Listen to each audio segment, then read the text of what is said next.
So Sindhura, you have now started getting the link.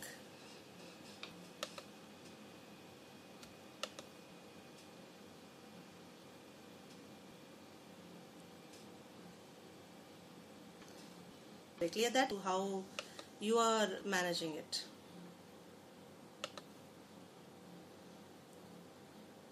Let me just send the link to her so that she can also join in.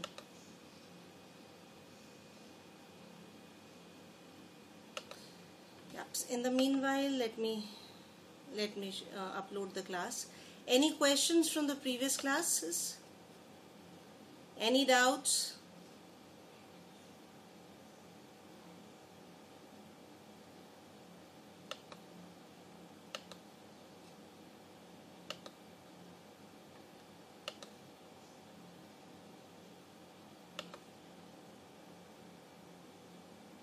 Were you able to discuss something about the topic which I had given you for discussion purposes?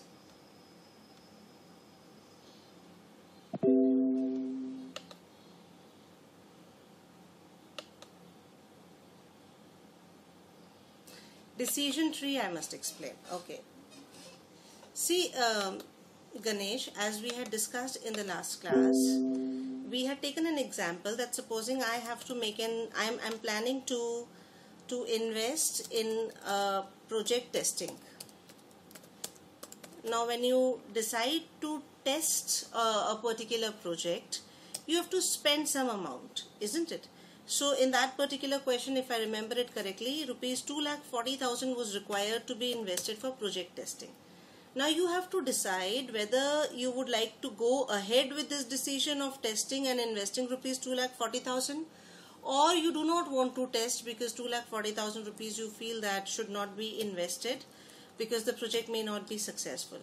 So when we talk about decision tree, you have got two decisions in hand. One is that you would like to go ahead with project testing. Another is that you would not like to go ahead with project testing. If you do not want to go ahead with project testing, the decision is closed there itself.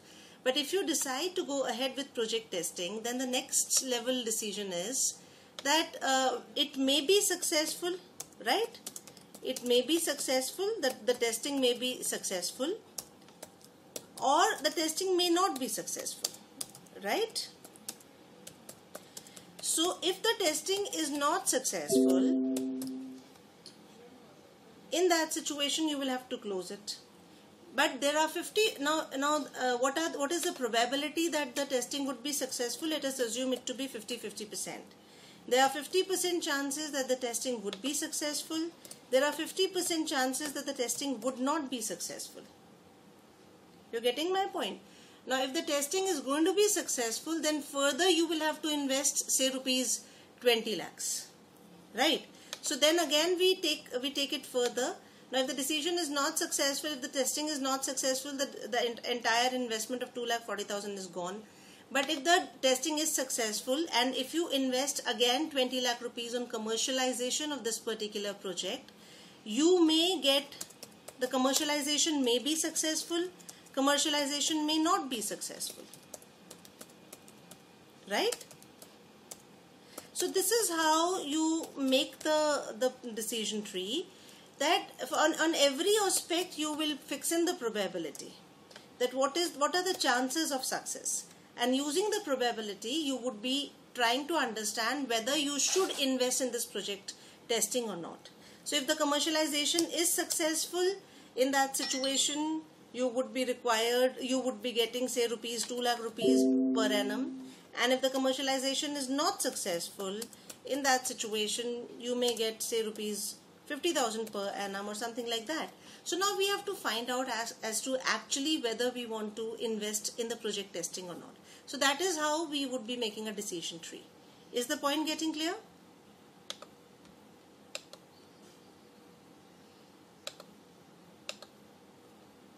Just one second.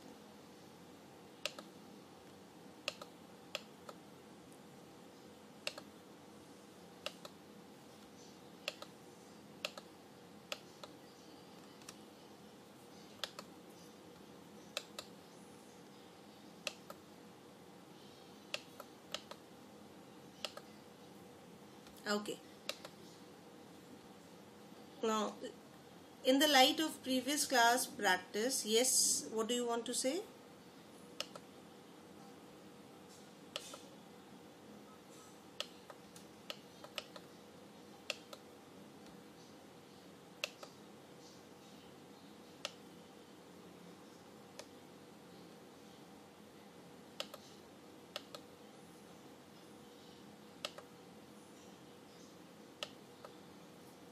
Yeah, Ganesh, I'm looking for your response.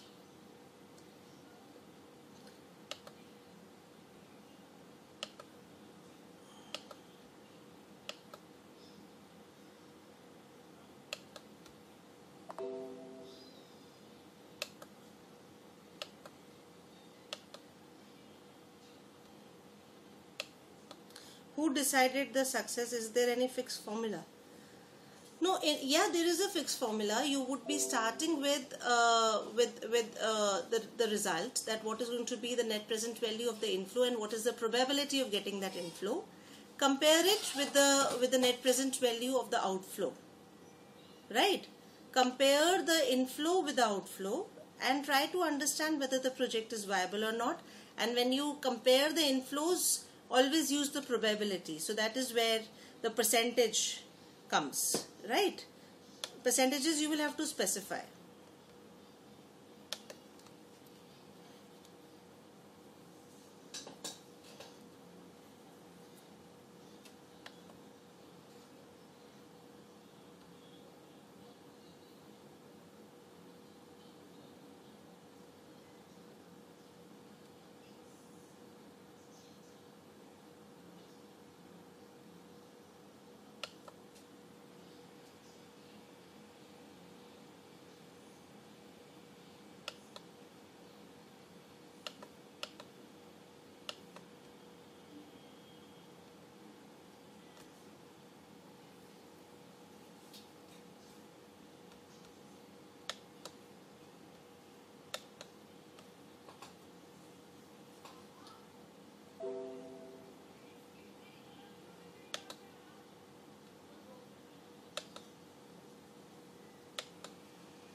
Can you hear me?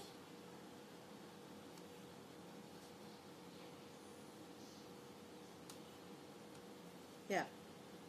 Your video today is not working, but I think I'm okay with starting with the lecture. Actually, the thing is, I just wanted to share the link with Dipali, which I'm not able to do for today.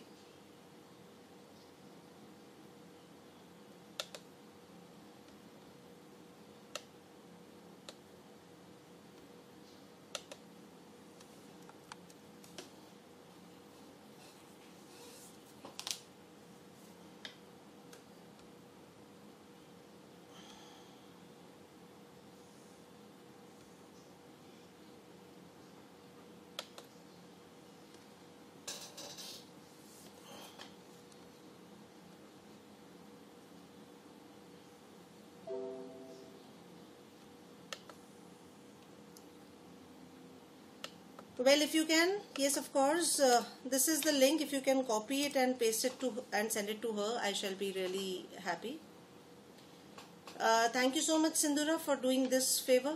Now we are going to start with, the next chapter.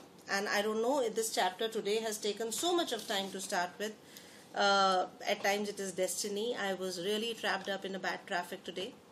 Now starting with the new chapter, which is capital structure, a very important area, very interesting, very simple rather. If you know the term, like if you think about the term capital structure, the name itself is clear. It is talking about the structure of the capital investment in a company or in a business, isn't it? Basically, in the last chapter, we were studying about the investment decisions. Now, having done the investment decision, you would, if we know that, okay, by investing 10 lakh rupees, I can have a net present value of say 2,50,000 rupees and something like that. Now I know that this particular investment can add to the shareholders' money. But the question now comes is that what should be the source of the initial investment? Capital, what should be the source of capital? Should it be debt or should it be equity? This is the question that we want to answer today. Whether the structure of financing should be more of debt, should be more of equity, should be partly equity and partly debt. So how it should be actually structured, right? So this is what we have to discuss today.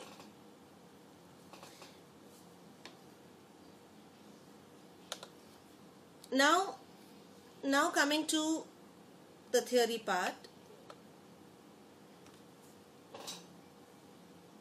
Yes, like that one question of ATLP, very rightly said Ganesh. So now here we have to decide that how much should be the own capital. When we talk about own capital, we take in it the equity share capital and the reserves and surpluses.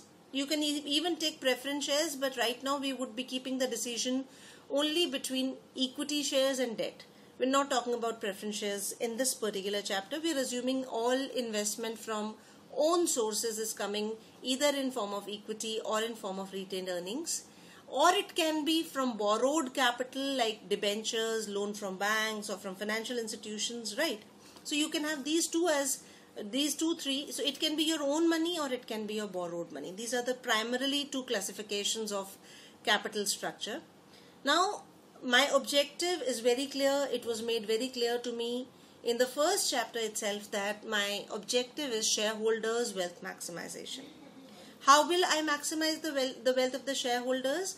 I would be able to maximize the wealth of the shareholder if the market price of my company's share is increased in the market, right? Now, does this capital structure impact the market price of a company's share? The question that we have to answer today is, does this combination of debt and equity impact the market price of a company's share or not? We would be discussing about various theories. Some of the philosophers, some of the researchers say that it definitely impacts. Some say that it would not impact. Now, when we talk about capital structure depends upon the kind of businessman you are. People who are more aggressive are, they are comfortable taking more loans. People who are more conservative, they really want to go ahead with their own money. There are so many businesses in India, they say that we do not believe in taking any loans. So they are conservative businessmen and they believe in doing business with their own money. There are people who are balanced, who say that, okay, I want to primarily do my business through equity, but I don't mind some part of debt as well. So this capital structure, how you're going to finance the capital, it is highly psychological, complex, and a qualitative process. It completely depends upon the business risk taking of the people, right? So it involves, now what we want is, we want to balance the expectations. We really want to add value to the share capital, to the shareholders' worth in business. And we also want to, minimize the risk in business. So therefore, when we decide upon the capital structure, we have to balance between these two things, right? I welcome Dipali to the class, and I thank Sindhura for doing this, for us, for sharing the link with her. Dipali, actually Sindhura was also facing the same problem. She has raised a complaint on the VisaIQ portal, and now she has been able to enter the class without asking for the link. She just logs into her account in VisaIQ and she has been able to access the classes. So I would want you also to follow the same method, because you should be able to get into the class conveniently without any problems. Now, when we talk about capital structure, we're talking about capital structure today. We're talking about the combination of debt and equity in the structure in the capital structure of a business. See, when we talk about capital structure, one of the important considerations is addition to the shareholders' capital. An addition to the shareholders' capital will be by maximizing the market price per share. And market price per share is somewhere directly related to maximizing of earning per share. Because you must have read about a ratio called price earning ratio. Anybody who knows what is price earning ratio? Anybody who knows what is price earning ratio? No? Anybody else?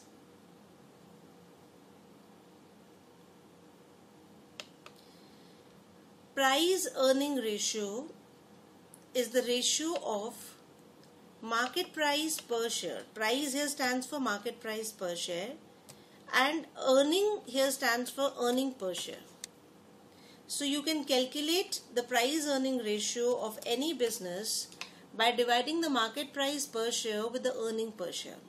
You would ask me that, ma'am, what is the significance of this ratio? What is the significance of price earning ratio? See, when we talk about price earning ratio, in general, in industry, there are some certain norms. So price earning ratio of a particular industry is somewhat fixed. Like, for example, if we say that the price earning ratio of say consumer durables is 10. So that means that any company in the consumer durables section, in the consumer durables sector, if it has got a share price, if it has got an earning per share of rupees 50, then its market price per share should be close to 500, because the price earning ratio is 10 times the earning per share, right? So if the market price is close to 450, we would say that it is a good buy. You should buy this company's shares, because if you look at the price earning ratio of the industry, the price earning ratio is 10, whereas this company's share is available to you in rupees 450. So there might be another company which has got a price earning ratio, which has got an earning per share of rupees 60, and the market price per share would be 650. You would say that it would be advisable to sell this company's share, because it seems to be overpriced looking at the price earning ratio. Price earning ratio is not the only barometer of the market price per share, but it is considered to be one of the basic parameters, one of the basic indicators of the market price per share vis-a-vis the earning per share. Got it now? So the idea is that if we can increase the earning per share, we would be able to increase the market price per share.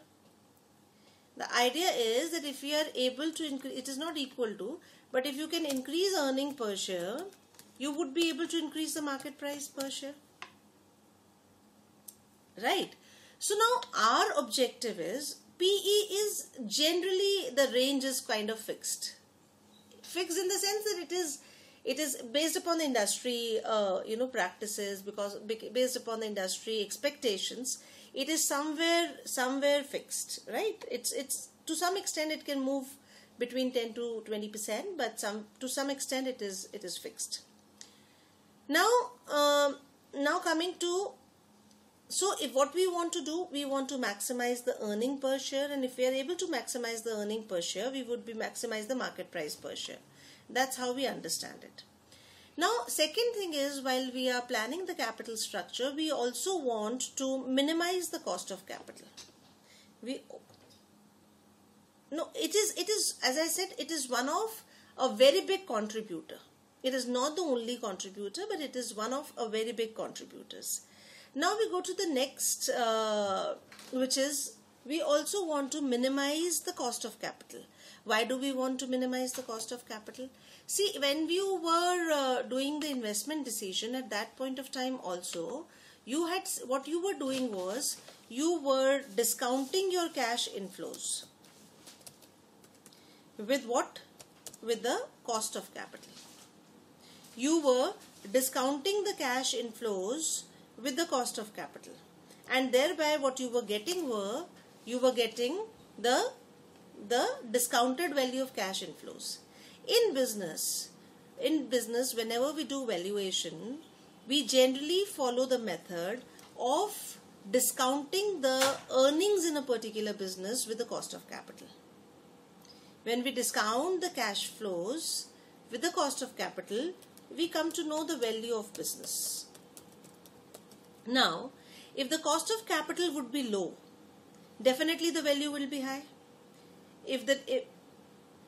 While doing the present value analysis, what we were doing, we were discounting the cash flows with the cost of capital. If we are able to reduce this cost of capital, we would be able to have a higher present value, isn't it? So therefore, we want, because with the capital structure, we would be able to understand the cost of capital. With the capital structure, we would be able to understand the cost of capital. So we also want, the second objective that we have is, the first objective was that we want to maximize the earning per share. The second objective is that we want to minimize the cost of capital. Now, when we want to do both these objectives, if we want to achieve them together, in that situation, definitely we would be increasing the risk in business. We want to have more return at a lower cost. So for that, we will have to increase the debt component in business. And as we increase the debt component in business, the risk level in the business also increases. So this is something which is again a concern. So this is also an important consideration. We cannot run after returns, and we cannot run after minimizing the cost if the risk is increasing beyond a particular limit. To some extent, definitely we can take the risk, but we cannot take the risk to an extreme level. Fourthly, what will happen is that if we try to increase more debt in the capital structure, because we realize that if we increase debt in the capital structure, because debt is cheaper than equity, and how it is cheaper I would be discussing with you. So definitely, if we increase debt in the capital structure, we would be losing control over our business, because the people who would lend us money would definitely start giving us terms for doing business. They would say that, you should follow our instructions. So that ways we would be losing the control over business, and they would dictate the terms. And if we do not take a debt, and if we decide to go ahead with equity, and if we want to go for more investments, and in that situation, if we issue more shares, then again we are diluting the control. Like, if I had got 10 lakh rupees and I wanted to do business, and I'm doing business, but in order to increase my business, if the amount of capital has to increase from 10 lakhs to 20 lakhs, I've got two options. One, that I put in more money from my own sources, or I take debt. Now, if I decide not to take debt in that situation, and if I do not have my own money, then I will ask some more investors to invest money in my business, right? Now, when the investors will start investing money in the business, again, I would be losing the management control, because they would be appointing their own directors, and they would also be dictating the terms. So therefore, the next consideration that I have in deciding the capital structure is that I do not want to dilute the management control of my own business. Next is another important consideration is that I also want to be flexible. Flexible means that when I need money, I should be able to get money in business. Because otherwise, there's no point making a capital structure where, the terms are so stringent that I'm not flexible with and the money cannot come in as per requirements. So that is also one of the important considerations. The next and a very important consideration, the last but not the least, is the capacity to repay. If I do not have the capacity to repay, and capacity to repay comes from the operating profits. So if I do not have cash profits to repay the interest and the principal, then I should avoid taking any kinds of loans, right? So therefore, while planning a capital structure, we have got very important considerations with respect to return, with respect to cost, risk, control, flexibility, and capacity. Amrita says that, can you explain control again? See what happens, Amrita. Supposing I'm doing business with an initial investment of rupees 10 lakhs. Now, I want to expand business, and I want to, in order to expand business, I need 10 lakhs more, right? So I need 20 lakhs now. Now, this additional 10 lakh rupees, if I will have money, I will invest. So then I am not diluting any control in business. If I do not have money, then I will have two choices. One, I can borrow. Second, I can dilute the equity. Dilute the equity means that I can issue more shares to outsiders. I can get investors in my business. Now, once the investors will come in my business, then my stake in my business would get converted from 100% to 50%. Because earlier I had 10 lakh rupees of investment which was 100% mine. Now we need 20 lakhs of investment. Out of that, 10 lakhs is mine and 10 lakhs is from the investors. So my stake has got reduced from 100% to 50%. This is called dilution of equity, and if my stake will get reduced from 100% to 50%, definitely I will lose management control over my business. You're getting my point? So in that situation, I may not like to dilute the equity. I may like to borrow. When I borrow, again, the lenders would dictate their terms. Now I have to understand whether borrowing would be more suitable in this particular situation, or diluting the equity would be more suitable, right? So there are various considerations that we have while planning the capital structure. The objective is very clear. We want to maximize the value of firm. We want to maximize the value means we want to maximize the value, the market price per share. Now, how do we find out the value of the firm? Value of the firm can be calculated as earnings divided by weighted average cost of capital. Earnings divided by weighted average cost of capital. This gives me the value of business. Now, earnings can be decided by investments, right? Because once I invest, then I can expect some cash flows in business. So earnings can be decided by investments, or earnings can be decided by operating efficiencies.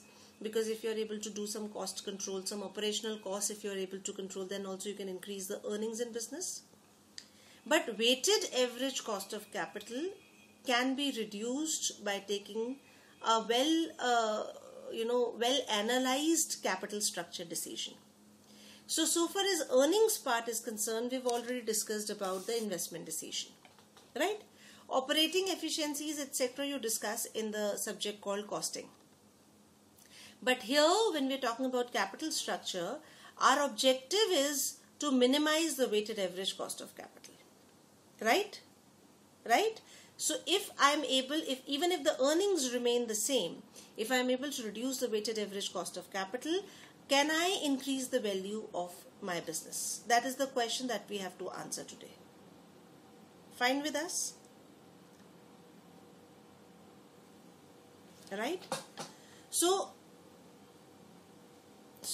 in this situation, we will be, because this capital structure will not change your EBIT. This capital structure will not change your earnings before interest and taxes. It will just change your weighted average cost of capital.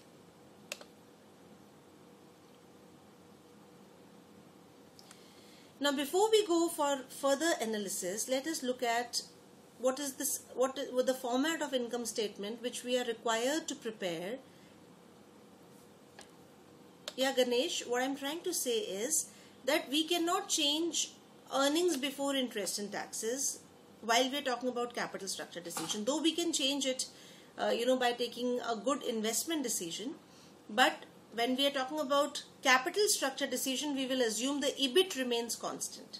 So our focus will be on reducing the weighted average cost of capital, because thereby we would like to increase the value of the firm. Is it clear now? So we will assume the EBIT remains constant over here. Now, in order to understand the concepts of capital structure and how we can change the capital structure and increase the value of a particular business, let us first look at the format of an income statement that we would be following. In general, this is one format that you have been following. Sales minus cost of goods sold is equals to gross profit, minus operating expenses is equals to earnings before interest and taxes. This is the format that you have prepared in accounting also, right? This is the format that you have prepared. Now, from the perspective of financial management, I would like to change this format a little, though the numbers would remain the same, but the format will change slightly. What if I do not write it as sales minus, cost of goods sold? I will write here sales less variable cost. That will give me contribution. From this, I will reduce fixed cost to find out earnings before interest and taxes. We can use this format as well. This is the format that you have studied in costing, and that format, sales minus cost of goods sold is equals to gross profit. That is the format that you have followed in accounting. Does not make much of a difference. Just for the purpose of analysis, but basically in financial management, your discussion will start from EBIT only. Whether you write it as sales minus cost of goods sold minus operating expenses is equals to EBIT, or you write sales minus variable cost minus fixed cost is equals to EBIT, your discussion in financial management has to start from earnings before interest and taxes, because we assume that the earlier part would be managed by the costing department, right? We have no control over there. To some extent, yes, we would be suggesting them on fixed costs, but nothing beyond that. From EBIT, we will be reducing interest so that we get earnings before taxes. From this, we will be reducing taxes, so we get earnings after taxes, right? From this, we will be reducing, if there is a preference dividend, then what we are left is earnings available for equity shareholders. If we divide the earnings available for equity shareholders with the number of equity shares, we will be able to get earnings per share. Are you comfortable with this format? Okay. So that's what we're doing. We have got the operating profit, which is also called earnings before interest and taxes. From this, we have reduced interest. Then we get earnings before taxes. From that, we reduce taxes. We get profit after taxes. From this, we reduce preference dividends. We get profit for equity shareholders. We divide it with the number of equity shareholders to get the earnings per share of rupees 5 in this particular situation.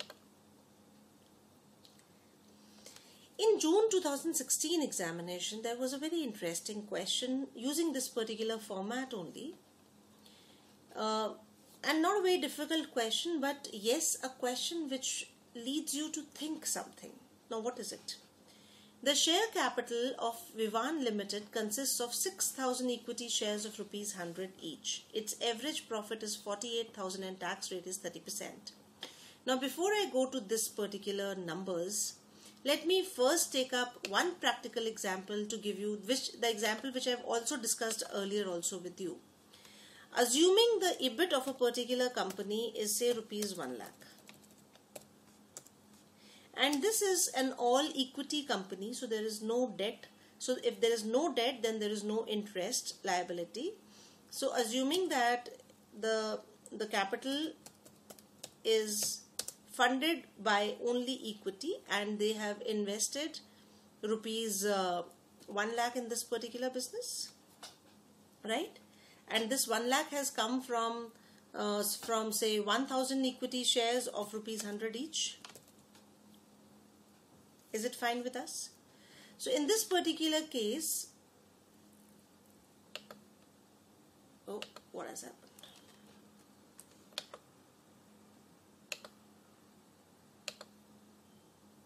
Okay, let me do it again. So I'm saying that we have got EBIT of rupees 1 lakh, and this company was financed by, there's a capital structure. Now, if you have to look at the capital structure of a particular company, what would you look at? The balance sheet or the profit and loss account? The balance sheet. Very good. And if you have to look at the earnings before interest and taxes, then you will look at the income statement, right?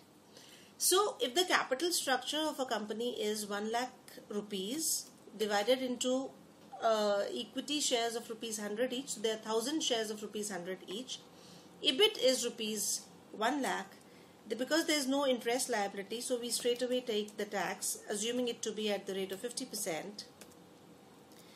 So the earnings after taxes would be rupees 50,000 here, and this 50,000 rupees would be divided among 1000 equity shares, right? So earning per share in this particular case would be rupees 50. Now supposing that we have another company which has got the same level of EBIT, but if the capital structure is 50,000 coming from equity shares of rupees 100 each and 50,000 coming from 10% debt. In that situation, because whatever is the source of capital, the EBIT will remain the same. Assuming the EBIT is rupees 1 lakh only. Now here you have to pay interest because you've borrowed money, so you will have to pay interest. So you have paid an interest of rupees 5,000 here. 10% debt, right? 10% is the rate of interest on 50,000 rupees. So your earnings before taxes would be rupees 95,000. Now you pay 50% tax, so that makes it 47,500, right? Now this 47,500 is your earnings after taxes. This 47,500 will now be distributed in how many shares? In 500 shares. Now thereby you are able to increase the EPS from 50 rupees just by adding debt, 50% debt in the capital structure. You have been able to increase the EPS to 95 rupees. From 50 rupees per share, we have been able to increase it to 95 rupees. So therefore, when we say that if we add debt into the capital structure, we would be able to increase the price of equity because we are able to increase the earning per share. This logic has been accepted for years together. Now, this is something which we practically follow. Now, in the June examination, there was a very interesting question. It said, the share capital of Vivan Limited consists of 6,000 equity shares of rupees 100 each. So, you have an investment of rupees 6 lakhs in this particular company. Its average profit is 48,000 and tax rate is 30%. Compute earning per share. Would you like to do it yourself? The same way which I have done. You have 48,000 as the average profit and tax rate of 30%. So reduce tax from 48,000 and you would be able to get profit after tax because there is no interest liability, simply divided by 6,000 equity shares, right? So I did the computation and the earning per share was coming as 5 rupees 60 paisa. 5 rupees 60 paisa. Yeah, close to, you're very close now here. Now, the next part of the question is very interesting. What will be the earning per share and dividend per share? Now, here in this particular case, because we've not been told that they have to retain something, so we are assuming that whatever is earned has been distributed as dividend, so that both of them, I'm assuming, would remain the same. Now, what will be the earning per share and dividend per share if the company raises 2 lakh through issue of 10% debentures? Now, if the company will raise 2 lakh rupees through issuing 10% debentures, the company will repay the shareholders, right? What will the company, because we've not been told that the company will be increasing its business or whatever. So, we assume that now 4 lakh rupees will be contributed by the equity and 2 lakh will be contributed by debt, right? So you will have to pay interest, definitely. So now, but the earnings would remain the same. You would continue to earn 48,000 rupees whether you get the money from debt or you keep on getting the money from equity, right? Are you able to follow what I'm saying? Right. So in this particular situation, in this particular situation, when you will compute the earning per share, what you will do, 48,000 rupees minus 20,000 rupees, which is the amount of interest which has been paid. So that makes it 28,000 rupees. On 28,000 rupees, you will pay 30% tax. You would be left out with some amount. What will be the amount? 19,600 rupees. Okay. Now this 19,600 rupees would be divided by 4,000, right? As being the number of shares now. So the earning per share is coming as 4.9. Earning per share is coming as 4.9. It's not 49, it is coming as 4.9. Now, once I saw the solution, I was like, oh, in general, when we add debt to the capital structure, the earning per share should increase. Isn't it? And right now, the earning per share is decreasing. Have you noticed this? Have you noticed this? So, I suddenly just looked at the question again and I just wanted to check my numbers, but then I realized that adding debt to the capital structure is fruitful only to an extent where you are giving a high return to your equity shareholders. Here, by investing 6 lakh rupees in business, they are getting 70% of 48 lakhs. After tax, they're not even getting 48,000 rupees. Which is less than even 7% or 6% return that they're getting. You're getting my point? No, it is rather less than 5%. Return that they're getting on the shares is 5.6%. Yes, exactly, because they're getting 5.6 on 100 rupees of investment. So they're getting 5.6% return on their investment. And if you decide to give 10% to the debenture holders, even if we take the cost after debt, after tax rather, then also you're giving 7%, right? Because 30% is the tax rate. So 10% minus 30% also if I do, I would be adding to the debentures, I'm giving my profits to the debenture holders and thereby reducing my earning per share. Are you able to follow? Are you able to follow what I'm trying to say? If you look at the returns, the shareholders were getting a return of 5.6% and you're giving a 10% return to the debenture holders. You're giving a 10% return to the debenture holders. Even if I take the tax benefit, the net return that you're giving to the debenture holders is 7%, which is more than the return that you were giving to your equity shareholders. If this a kind of an anomaly is going to exist, definitely by doing this a kind of a debt structuring, we are going to reduce the value for our shareholders. Are you able to understand what I'm trying to say?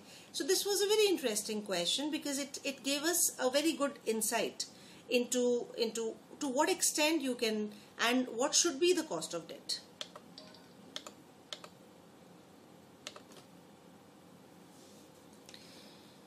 Another interesting area, now I would be giving you some insights into the capital structure today and then we would be discussing about the theories maybe in the next class. Another interesting thing which I discussed with you some point ago in the initial lectures, I told you that this is a good combination that if you add debt to the capital structure, you would be able to completely increase the earning per share. But this is good to an extent where your EBIT remains the same. If because of any market conditions, because it may happen that because of certain recessionary conditions or something like that, if my EBIT is reduced, if my EBIT is going to be reduced, in that situation, this particular thing, this adding debt to the capital structure may become a difficulty for me, isn't it? Supposing here my EBIT reduces from 1 lakh rupees to say 4,000 rupees. I'm talking too extreme I think right now. In that situation, how will I pay interest of 5,000 rupees? So, because in this particular case I was talking about extreme situations, so therefore I had to go for extreme downfall also. But generally we do not have these kinds of margins. So what I'm trying to say here is that this particular, EBIT, till the time it is more than sufficient to meet the fixed charges like interest on debentures or dividend on preference shares. Because in the last example we had an EBIT of 1 lakh rupees and the interest cost was simply 5,000 rupees. That is doable. But if the EBIT is 1 lakh rupees and the interest cost is 90,000 rupees, then in a market condition, if my EBIT gets reduced to 80,000 rupees, I would not even have money to pay interest. I would not even have a money to pay interest. This may lead to a situation of financial distress. This may lead to a situation of financial distress. So it is advisable that we should keep the fixed charges to an extent that EBIT is more than sufficient to meet those charges. Then only this kind of a financial leverage would result in higher earning per share compared to an unlevered company. Right? So if the EBIT level is not going to be sufficient to cover the fixed charges, it would result in a lower earning per share compared to an unlevered company. So therefore, what we should do is we should have that level of, like in the last example. Yes, very good.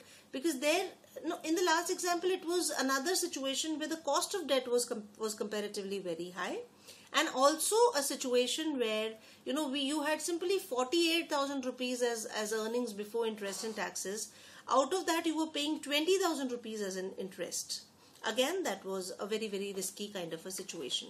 So we would be discussing in the next chapter, when we discuss about the leverage concepts, that to what extent should we be ready to accept this risk.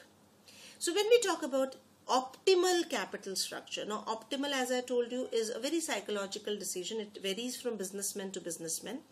But still, when we talk about optimal capital structure, we are trying to tell about the most economical and the safe ratio between debt and equity. It should maximize the value of the shareholders' fund, and it should also minimize the cost of capital, but at the same time it should not have a very high level of risk. It should be in consensus with the long-term and short-term objectives of the business, and that kind of a combination would be considered to be the most satisfying combination, where your return is high, your cost is low, and the risk is within the limits. It is not too high. So the next situation. Now I'm talking about different kinds of situations related to financing decision. The second question that comes to our mind is this financing decision also affected by the liquidity analysis? We're talking about capital structure. We're talking about capital structure. Now, in this capital structure, whether the combination of debt and equity is also impacted by your liquidity analysis. Liquidity means how liquid you are in business. Now, basically, liquidity comes from the operations. Because liquidity is generated by the rotation of working capital, right? So, rotation of working capital is an operational activity in business. But what actually happens many a times in business, that we have income from operations, but many a times after the operating activity, we're not able to realize the cash. That means if the sales have been on credit, we have not been able to realize the money from debtors for some period of time, right? Or maybe that because the stock was available at a cheaper rate, so we invested a lot in inventories. In that situation, we have to depend upon external financing for our liquidity requirements as well, right? So when we talk about financing decisions which are affected by liquidity, that can happen because of poor management of cash, or maybe that bad or maybe a very liberal credit policy, or if we are not able to realize the money from our debtors, or if we have not been able to control our inventories, or if we have not been able to sell out our inventories, or we have not been able to efficiently utilize our assets. In that situation, we at times have to even borrow money from external sources to meet our liquidity requirements also. In general, the liquidity requirement should be fulfilled by the working capital, should be fulfilled by the operational activities, but in a situation of crisis, even external funding is required for liquidity purposes as well. Are these questions becoming clear to you? Am I going too much in different directions? Okay, they're getting clear. I'm just trying to bring you close to business so that you're able to relate to the concept. Another question that comes to our mind is that, is depreciation a source of internal finance? We have been talking about only two sources of funding, the debt and the equity. And in equity, we are saying that even retained earnings is a part of, is a source of funding. But every year in business, you charge depreciation. You do not pay that depreciation to anybody, right? But you reduce your profits to that extent, to the extent of depreciation. Now, this money, this fund of depreciation, it is still there in business. It is still there in business because you haven't given it to anybody. So, somewhere in the business, it must be getting used. Isn't it?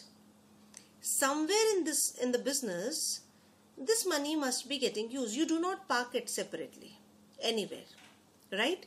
So therefore, this amount can be used as working capital. Generally, we utilize it as working capital only, right? So, to the extent that we do not buy new fixed assets, we keep on utilizing this money as a working capital. So, that is why, some people consider depreciation to be a source of internal finance. But then there is a controversy.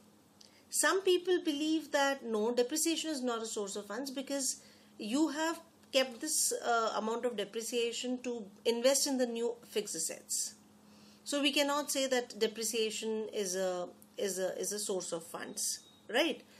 So when we talk about academic purposes, we consider depreciation to be a source of funds. But for the matter of practical purposes, wherever we evaluate a balance sheet, we do not consider depreciation to be a source of funds, right? But from the banker's perspective, many a times if the banker tries to evaluate a particular business, they consider only the cash flows coming in the business, and they consider that if the cash flows are sufficient to meet the interest liability, or the principal repayment, they at times give the loans to such kinds of businesses as well.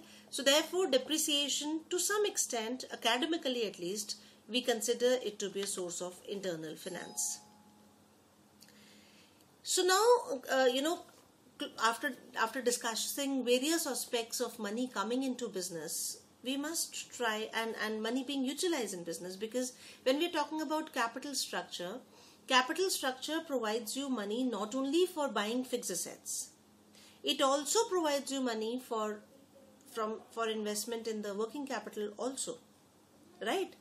So now let us try to understand, though as I told you that there is no perfect formula for an optimal capital structure, but to be on a safer side, we would say that a good capital structure can have a debt to equity ratio to an extent maximum up to 1:1. So it can be 50% debt and 50% equity. Earnings should be at least twice the amount of interest liability. So your earnings before interest and taxes should be at least double the amount of interest burden that you're planning to take up.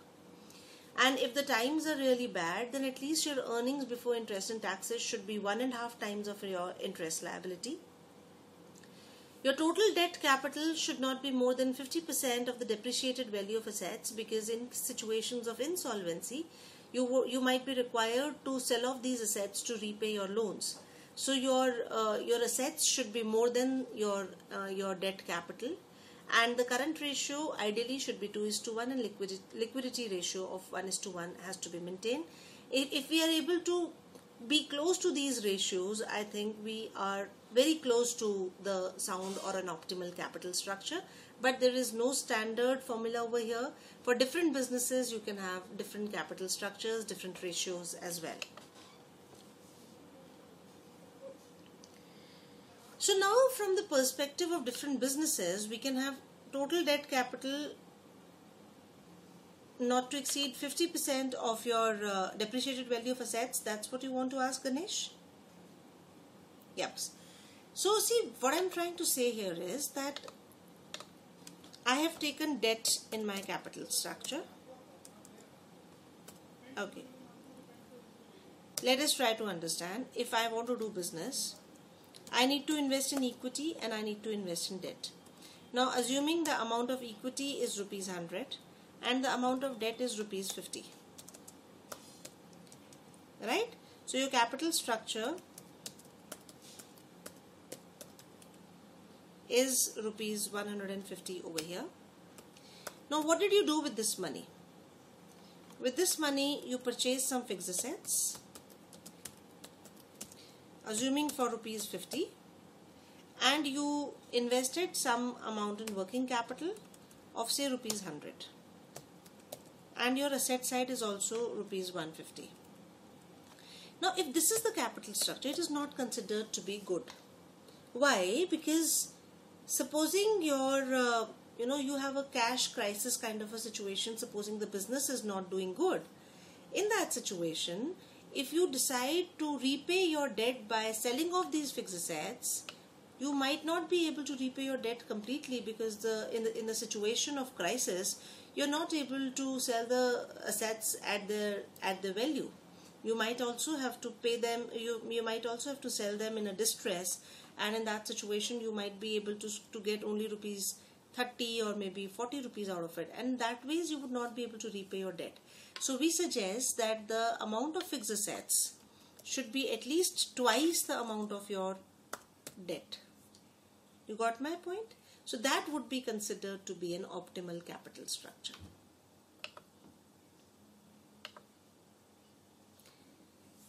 Now, when we talk about kinds of capital structure, we talk about the horizontal capital structure, the vertical capital structure, the pyramid-shaped capital structure, and the inverted pyramid-shaped capital structure. Current ratio is the ratio of current assets divided by current liabilities. The ideal ratio is 2:1, and it is across all businesses, I believe. So we talk about horizontal capital structure. What is horizontal capital structure? Horizontal means a line like this. It's a sleeping line, right? So horizontal capital structure means that you've got most of the investment coming from equity. It is a zero debt company, right? It's horizontal in nature. It will grow at a same pace. It would not grow like this. It would grow slowly. Then we talk about a vertical capital structure. Here they have taken a very high amount of debt. In these kinds of capital structure, the businesses take a very high level of debt and a very small amount of equity share capital. The capital structure is considered to be vertical. Vertical means like a standing line. So this kind of a business has taken a very high level of risk, and it is assumed that this particular business will grow very fast. It will grow vertically. Then we talk about a pyramid-shaped capital structure. A pyramid-shaped capital structure is created out of a horizontal capital structure where you had a high level of equity, and next year when you had earned some income, you retained that income also in business, and thereby it became a pyramid, right? So you started with equity, a high level of equity, and every year you kept on adding the retained earnings to this particular business. So it got converted into a pyramid kind of a structure. So in this, there is a large portion of equity capital and retained earnings. Then we talk about an inverted pyramid capital structure. Inverted pyramid capital structure has got a very high level of debt. It is opposite to the pyramid structure. So you've got a very high level of debt. But when you have retained earnings in this, when you have earnings in this particular business, you would keep on retaining it, and you would always be increasing the amount of debt in the business. So that's called an inverted pyramid shaped capital structure. So these kinds of four shapes are important because once or twice in the examination they've asked a question of distinguish between horizontal capital structure and vertical or something like that. It's not a very frequently asked question, but yes, this has been one of the questions which has been asked. So the factors affecting the capital structure can be internal factors or external factors, because how much loan you would like to take depends upon the size of business, the nature of business, the regularity and certainty of income, the kind of asset structure you have, the age of the business, the desire to retain control over business, the future plans of the business, how much financial leverage are you ready to take, and the principle and purpose of financing in a particular business. These are internal factors that is completely dependent upon the business. But these are not the only choices that you have, because your decision to borrow also depends upon the market factors, the rate at which the funds are available, the availability of funds, right? Your capacity to borrow in the eyes of the lenders. So what are the statutory requirements? What is the taxation policy? What is the cost which is available? Right? What is the trade cycle going on? What is the rate of inflation going on in a particular economy? What is the level of competition which is prevailing? How fast is the technology changing? What are the policies of financial institutions? Because I may want to borrow, but I may not be able to borrow because of these external factors. So my capital structure will not only depend upon my internal factors, it will also be dependent upon many of the external factors. Now this is going to be the last slide for today. The difference between capital structure and financial structure, a question which was asked in the last examination, both in old syllabus as well as in new syllabus. So you can understand that it was an important question. So what is the difference between a capital structure vis-a-vis financial structure? See, I just discussed with you a balance sheet over here. I said debt, equity 100 rupees, debt 50 rupees is equals to capital structure of 150, which has been invested in fixed assets of rupees 100 and working capital, where I have taken working capital. If I write it as current assets of rupees 100, and on this side if I write current liabilities of rupees 50, then it will become a financial structure of rupees 200. So what is the difference between a capital structure and a financial structure? Capital structure only talks about debt and equity. Financial structure also talks about the current liabilities. So financial structure is completed with the short-term as well as the long-term liabilities, but capital structure consists only the long-term sources of funds. So the difference is clear? Is the difference getting clear? Now let us look at it theoretically. Capital structure relates to long-term capital deployment for creation of long-term assets. Financial structure involves creation of both long-term and short-term assets. Capital structure is the core element of financial structure. Now, why it is called a core element? Because you cannot have any balance sheet in which you have simply the current liabilities. Right? In every balance sheet you will have long-term sources of funds and then the current liabilities. But you can have a balance sheet without current liabilities.